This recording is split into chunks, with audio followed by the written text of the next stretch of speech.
తొర్రూరు పట్టణంలో రైతాంగం ఆందోళనకు లోనైతే ప్రభుత్వాలు ద్రోహం చేస్తే కదం తొక్కుతాం, మా డిమాండ్ను నెరవేర్చుకుంటామనేటువంటి పట్టుదలతో అశేషంగా తరలివచ్చినటువంటి మా రైతన్నలందరికీ హృదయపూర్వకమైనటువంటి నమస్కారాలు తెలియజేస్తా ఉన్నా. సభాధ్యక్షత వహించి ఈ కార్యక్రమాన్ని నిర్వహిస్తున్నటువంటి మాజీ మంత్రివర్యులు, ఈ ప్రాంత ప్రజల ప్రియతమ నాయకులు, మా చిరకాల మిత్రులైనటువంటి గౌరవనీయులు ఎర్రబెల్లి దయాకర్ రావు గారు, గౌరవనీయులు తెలంగాణ ఉద్యమంలో తెలంగాణ ప్రయోజనాల కోసం, తెలంగాణ రాష్ట్రం కోసం, తెలంగాణ రాష్ట్ర సమితి అధికారంలో ఉన్నప్పుడు ప్రభుత్వంలో ప్రజా క్షేమం కోసం ఈరోజు మరొక్కసారి ప్రతిపక్షంలో ఉండి ప్రజల వాణిగా బాణిగా తనదైనటువంటి శైలితో ప్రభుత్వాన్ని అడుగడుగున గడగడలాడిస్తున్నటువంటి యువ నాయకుడు మాజీ మంత్రివర్యులు హరీష్ రావు గారు, గౌరవనీయులు సత్యవతి రాథోడ్ గారు, గౌరవనీయులు శాసనసభ్యులు పల్లా రాజేశ్వర్ రెడ్డి గారు, మాజీ జిల్లా పరిషత్ మాజీ ఎంపీ కవిత గారు, శాసన మండలి సభ్యులు సోదరులు శ్రీనివాసరెడ్డి గారు, నాగూర్ల వెంకన్న గారు, శ్రీధర్ రెడ్డి గారు, రాకేష్ రెడ్డి గారు, వాసుదేవరెడ్డి గారు, సుధీర్ గారు, కిషన్ రావు గారు, కార్యక్రమానికి విచ్చేసినటువంటి పెద్దలందరికీ మరొకసారి పేరు పేరున హృదయపూర్వకమైనటువంటి నమస్కారాలు చేస్తూ, భారతదేశం వ్యావసాయిక దేశం. మనం చరిత్ర చూస్తే భారతదేశాన్ని గుప్తులు పాలించినటువంటి కాలాన్ని స్వర్ణయుగం అని చరిత్రలో మనమందరం కూడా చదువుకున్నాం. మరి అదే రకంగా తెలంగాణలో రైతుల్ని రాజుల్ని చేసి రైతుల్ని స్వర్ణయుగం లాంటి పాలన అందించినటువంటి ఏకైక నాయకుడు మన మాజీ ముఖ్యమంత్రి గారైనటువంటి కేసీఆర్ అనేటువంటి విషయాన్ని మనం చేస్తా ఉన్నా. ఈ ప్రభుత్వం అధికారంలోకి రావడానికి అనేక హామీలు ఇచ్చింది. ఆ హామీల్లో ప్రధానమైనటువంటి హామీల్లో ఒకటి 2 లక్షల రూపాయల రుణమాఫీ అని. ఏమన్నాడు రేవంత్ రెడ్డి గారు?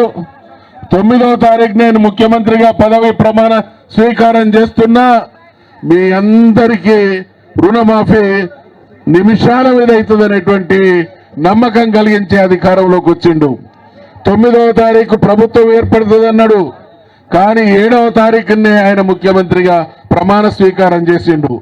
తాను ముఖ్యమంత్రి కావడానికి 2 రోజులు ముందుకు జరుపుకున్నాడు. కానీ ఈ 10 మాసాల కాలంలో రైతులకు ఇచ్చినటువంటి హామీని తుంగలో తొక్కి రైతుల జీవితాలతో చెలగాట మారుతున్నటువంటి దుర్మార్గపు పాలన ఈ దేశంలో ఎక్కడన్నా సాగుతుంది అనంటే అది తెలంగాణలో రేవంత్ రెడ్డి పాలన. కాబట్టి ఇవాళ కథం దొక్కినటువంటి ఈ రైతులు ఈ పాలన అంతం చూసేంత వరకు 2 లక్షల రూపాయల రుణమాఫీ సాధించుకునేంత వరకు విశ్రమించకూడదు అనేటువంటి విషయాన్ని మనం చేస్తా ఉన్నాం.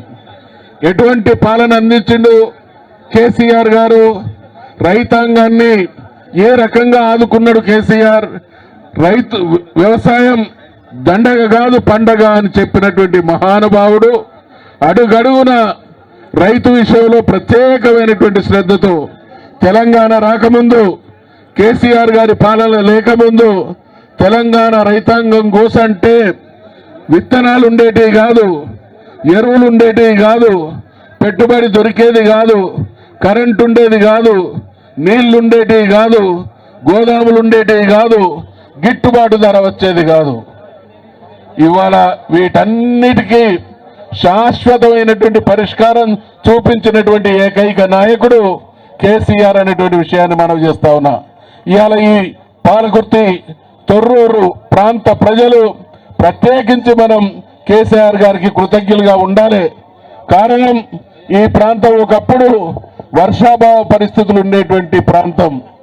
ఈ మధ్య కాలంలో మేము ఎప్పుడు ఇటు వచ్చినా ఈ తొర్రూరుతో పాటు పాలకుర్తి నియోజకవర్గంతో పాటు పక్కనున్న తుంగతుర్తి సూర్యాపేట వరకు అద్భుతంగా జలకలతో ప్రాంతాలన్నీ కలకలలాడుతున్నాయి అనంటే భగీరథుణ్ణి మరిపించి అపర భగీరథుడి అవతారం ఎత్తి కేసీఆర్ గారు గోదావరి జలాలను మనకు అందించినటువంటి తీరే కారణం అనేటువంటి విషయాన్ని కూడా ఈ సందర్భంగా మనం చేస్తా ఉన్నాం. తుమ్మల నాగేశ్వరరావు గారు నిన్న మాట్లాడుతూ ఉన్నాడు, మేం 40 లక్షల మందికి రుణమాఫీ చెయ్యాలి, దాంట్లో సగం మందికి మాత్రమే రుణమాఫీ చేసినా అంటున్నారు. అంటే హరీష్ రావు గారు ఆ రోజు ఛాలెంజ్ చేస్తే ఆగస్టు 15వ తారీఖు నాడు మొదలు పెట్టిన రోజే పూర్తయినట్టు భ్రమ కల్పించేటువంటి ప్రయత్నం చేసిండ్రు. ఇవాళ ఆగస్టు 15 పోయి దాదాపు నెల 20 రోజులుగా వస్తున్నా ఇంకా ఎక్కడ వేసినటువంటి గొంగలి అక్కడే ఉంది అనంటే ఈ ప్రభుత్వ నిర్వాహకం ఎంత దుర్మార్గంగా ఉందో మరి మనం అందరం కూడా అర్థం చేసుకోవాలి, దాన్ని ప్రతిఘటించాలి, మన సమస్య పరిష్కరించుకోవాలనేటువంటి విషయాన్ని మనవి చేస్తా ఉన్నాం. రుణమాఫీ మధ్యలోనే ఉంది, రైతు భరోసా అటకెక్కింది. తుమ్మల నాగేశ్వరరావు గారికి ముఖ్యమంత్రి రేవంత్ రెడ్డి గారిని ఈ వేదిక నుండి మేం ప్రశ్నిస్తా ఉన్నాం. రుణమాఫీ పేరిట రైతు భరోసాను అటకెక్కించేటువంటి మీ నిర్వాకాన్ని మీరు ఎన్నికల మేనిఫెస్టోలో చెప్పిందా అనేటువంటి విషయాన్ని ప్రశ్నిస్తా ఉన్నాం. హామీలు ఇస్తారు, మరిపించడం కోసం రకరకాల మోసపు మాటలు చెప్తారు. కాబట్టి ఇవాళ ఒక 10,000 కోట్ల రూపాయలతో రుణమాఫీ ఇంకా పూర్తి చేయాలనేటువంటి ఈ దుర్మార్గపు పాలన ఈరోజు హైదరాబాద్ లో మూసి సుందరీకరణ పేరుతో 1,50,000 కోట్ల రూపాయలు, 2,000 రూపాయలు అదనంగా ఇస్తానన్నటువంటి పెన్షన్ ఇవ్వలేదు, 2,500 ఆడబిడ్డలకు ఇస్తానన్నది ఇవ్వలేదు, స్కూళ్లలో పిల్లలకు పౌష్టికాహారం అందడం లేదు, దవాఖాన్లలో మందులు లేవు. కానీ 1,50,000 కోట్ల రూపాయలతో సుందరీకరణ చాటున ఒక భయంకరమైనటువంటి దోపిడీ దాగింది అనేటువంటి విషయాన్ని మనం చేస్తా ఉన్నాం. అందుకనే ఏ రైతాంగం అయితే, ఏ ప్రజలైతే ఈ ప్రభుత్వాన్ని నమ్మి ఓట్లేసి గెలిపించడం జరిగిందో ఈరోజు ఈ ప్రజలు, ఈ రైతులే ఆ ప్రభుత్వాన్ని నిలదీసి అడగాల్సినటువంటి పరిస్థితి ఏర్పడింది అనేటువంటి విషయాన్ని మనవి చేసుకుంటూ, ఈనాడైనా ఏనాడైనా రేపటి నాడైనా తెలంగాణ ప్రయోజనాలని, తెలంగాణ ప్రజల్ని, తెలంగాణ రైతాంగాన్ని ఆదుకునే ఏకైక నాయకుడు కేసీఆర్ అనేటువంటి విషయాన్ని మనవి చేసుకుంటూ, నాకు ఈ అవకాశం ఇచ్చినటువంటి మిత్రులు దయాకర్ రావు గారికి హృదయపూర్వకమైనటువంటి ధన్యవాదాలు తెలియజేసుకుంటూ సెలవు తీసుకుంటా ఉన్నా.